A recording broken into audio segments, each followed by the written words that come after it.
Alright guys, so next up for my Disney reviews is 101 Dalmatians from 1961, the next Disney movie that was released animated wise after Sleeping Beauty.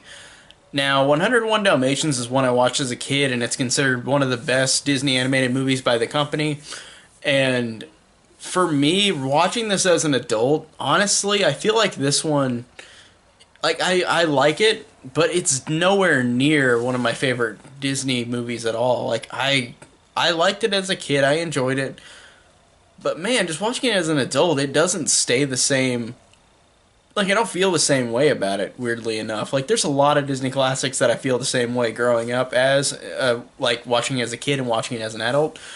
But this one here, it's just like, it's fun, but it's just kind of careless. And that's where a lot of these Disney movies, specifically after Sleeping Beauty, during the 60s and the 70s, where Disney was really failing and almost going bankrupt, these ones, most of these that came after Sleeping Beauty in the 60s and 70s are pretty careless and just safe. And 101 Dalmatians, while it does use I think this is the first time it uses like the rotoscope or whatever that's called, where like it's copying and pasting, like, because there's 101 Dalmatians on screen, so it is the copy and paste thing. I think that's called rotoscoping.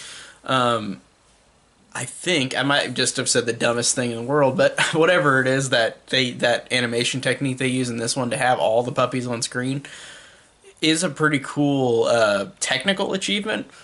But the movie itself, like, again, I just feel like this one for me, while this could be a lot of people's favorites, for me it's just watching it as an adult. It's more careless in my opinion. Like, there's not much to it. It's just dogs having fun, and the animation style is very rough, but in a way where I enjoy it.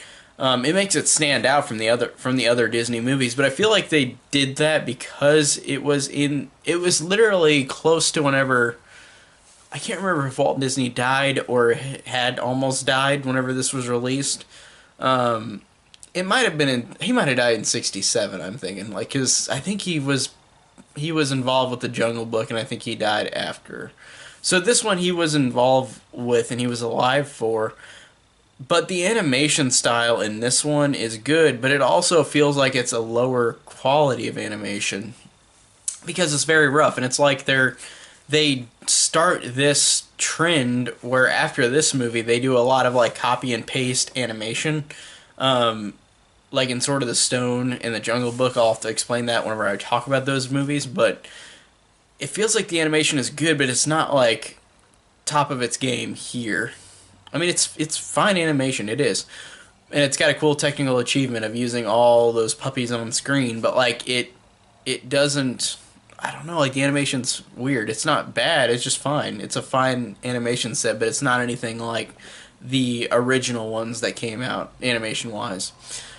And the best thing I can give this movie, and the best thing I'm going to give the 101 Dalmatians live action remake as well, is Cruella de Vil. In this movie, she is the best part of the movie, bar none.